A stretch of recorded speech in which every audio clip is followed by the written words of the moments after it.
I was 22 years old when I realized some people don't marry for love. They marry to invade. The day my mother introduced him, he smiled like a man with nothing to hide. Clean shirt, calm voice, a Bible tucked under his arm like a badge of goodness. He called himself Ezekiel. Said God brought him to our family. People like that always say God's name first, so no one questions what comes after. That night, he sat at our table like he had always belonged there. He laughed easily, but his eyes never laughed with him. They moved slowly, studying corners, doors, shadows, like a man memorizing a place he planned to rule.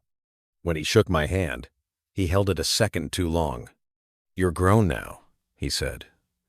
"That's good. Grown people understand silence." I didn't know then that those words were a warning. My mother changed before the house did.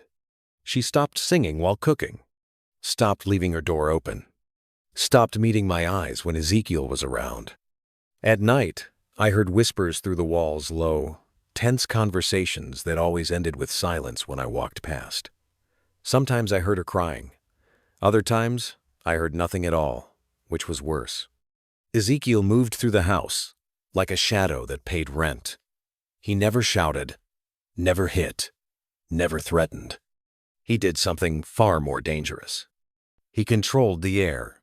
He decided when the TV could be on, when lights should be off, when laughter was too loud for a godly home. And slowly, without touching me once, he made me feel like a guest in my own bloodline. Rules appeared without discussion. Don't lock your door. Don't question authority. Don't bring friends. Don't speak about the past. And the strangest rule of all, if you dream badly, he said one night, staring straight at me, don't tell anyone. Some dreams are invitations. I laughed it off. I shouldn't have. That same night, I dreamed of our house, filled with water, dark water, rising slowly, carrying voices that whispered my name. When I woke up, my door was open. I was certain I had locked it. A month after Ezekiel moved in, the house developed a smell. Not rot. Not death. Something older. Like damp earth, mixed with burnt oil. My mother said she couldn't smell anything. Ezekiel smiled and said, "Some noses are chosen, others are spared." Every night at 3:17 a.m., the smell grew stronger. And every night at exactly that time, Ezekiel would leave his room. I never saw where he went, until one night, I followed him. Our house didn't have a basement. At least, I thought it didn't. Ezekiel lifted a rug in the storage room and revealed a trapdoor I had never seen in all my years living there. He opened it like it had been waiting for him. From below came a sound that didn't belong to a house. A slow, wet breathing. I froze. Ezekiel stood still, then spoke softly without turning around. "You shouldn't watch prayers you're not ready to understand." The trapdoor closed by itself. I ran back to my room and locked my door with shaking hands. At 3:17 a.m., someone knocked once. Just once. Then whispered my name. The next morning, I found something carved into my bedroom door. A symbol I didn't recognize but somehow remembered. When I asked my mother about it, she slapped me. She had never raised her hand to me in my life. Her eyes were empty when she said, "Don't make him angry." That was the moment I knew. This wasn't marriage. This was occupation. That night, Ezekiel finally spoke the truth. He stood in the hallway, blocking my door, smiling gently. "Some men marry for companionship," he said. "Others marry for access." He leaned closer. "And some families are prepared." Behind him, I heard the trapdoor open, and something began to climb. After that night, sleep became dangerous. Not because of nightmares, but because of what happened when I was awake. Ezekiel stopped pretending. The house no longer felt occupied by 3 people. It felt occupied by him, and whatever had followed him inside. At exactly 3:17 a.m. every night, the walls vibrated faintly like something underground shifting its weight. Sometimes the lights flickered. Sometimes my ears rang, sharp and sudden, as if someone had whispered directly into my brain. And sometimes I heard my mother talking in a voice that wasn't hers. One evening, Ezekiel called me into the living room. On the table sat a small wooden box, dark and polished, carved with symbols I recognized instantly, the same ones scratched into my bedroom door. "You're old enough now," he said calmly. "Too old to be ignorant." I didn't touch the box. "What is it?" I asked.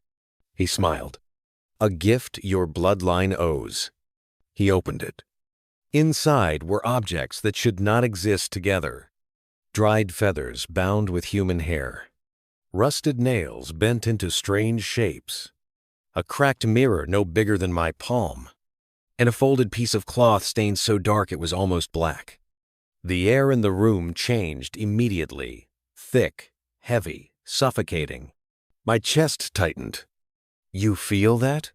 Ezekiel asked. That's recognition. That night, Ezekiel spoke longer than he ever had. He told me my mother didn't meet him by chance. He told me our family name had been written down long before I was born. He told me some families don't inherit money or land, they inherit attention. There are things that feed on fear, he said softly, and things that feed on silence. He leaned closer. And your family is very good at both. I asked him why my mother stayed. His smile faded. She didn't stay, he corrected me. She was chosen.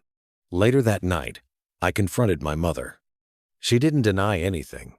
She sat on the edge of her bed, shaking, eyes hollow, hands clenched so tight her knuckles were white. "He saved us," she whispered. "Saved us? From what?" She told me about the debts, the sickness, the voices she had heard before Ezekiel ever arrived. She told me he promised protection. "But protection always costs something," she said, crying now. "And he said the house had space." I felt cold all over. "Space for what?" I asked. She looked at me. "For you." That same night, the small cracked mirror appeared on my bedside table. I knew I hadn't put it there. When I looked into it, my reflection didn't move with me. It stared back, smiling. Behind my reflection stood Ezekiel. Even though I knew he wasn't in the room, I smashed the mirror against the wall. It didn't break. The next morning, I woke up with a burning pain on my chest. Carved into my skin was the same symbol from the door. Not deep enough to bleed, but deep enough to stay. When Ezekiel saw it, he nodded approvingly. "The house has accepted you," he said. That was the moment I understood the truth. He didn't come to destroy me quickly. He came to prepare me. That night, the trapdoor stayed open. For the first time, I saw hands gripping the edge from below. Not human. Not fully anything. Ezekiel stood beside me, watching calmly. "You're wondering when this ends," he said. He turned to me. "It doesn't. It only changes shape." And deep inside the house, something whispered my name. Not like a threat, but like a welcome.